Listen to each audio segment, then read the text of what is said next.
गणित एक ऐसा विषय है जिसमें अधिकतर बच्चों के साथ समस्या होती ही होती है, जिसमें वे मैथ के सवालों को हल करने से दूर भागने लगते हैं। ऐसा तब होता है जब उन्हें मैथ का प्रश्न समझ में नहीं आता है। लेकिन आपको परेशान होने की जरूरत नहीं है, क्योंकि कहा जाता है कि डर के आगे जीत है। इसलिए हौसला बनाए रखना है और निरंतर अभ्यास करते रहना है। ऐसा कभी मत सोचिए कि हम इस प्रश्न को हल नहीं कर सकते हैं। हमेशा सोचना है कि हम तो इसे हल कर ही लेंगे, और सोचना है कि इस प्रश्न को हल करने के लिए कौन सा फॉर्मूला या ट्रिक्स को लगाए ताकि यह प्रश्न हल हो जाए।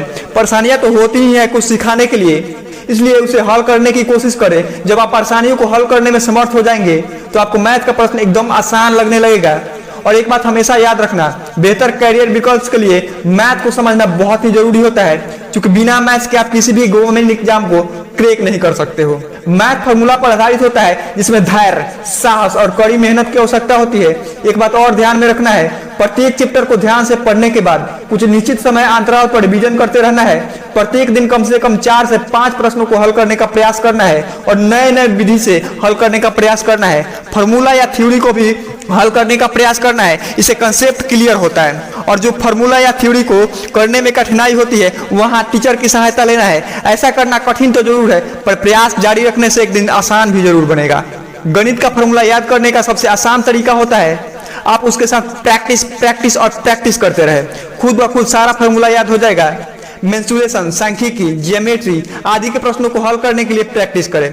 पर कुछ ऐसे फॉर्मूले होते हैं जिन्हें याद करना अति आवश्यक होता है, जैसे अलजेब्रा, स्क्वायर, स्क्वायर रूट। इन सारे फॉर्मूलों को आपको रटना ही पड़ेगा। इसके साथ साथ शंकु, वृत्त, आयत, बेलन इत्यादि से रिलेटेड फॉर्मूले भी रटना पड़ता है। फॉर्मूला को याद करने के बाद मैथ का सवाल आपके लिए आसान लगने लगेगा। निरंतर अभ्यास विद्यार्थी को एक्सपर्ट बनाता है, इसलिए प्रयास करना हमेशा जारी रखना है।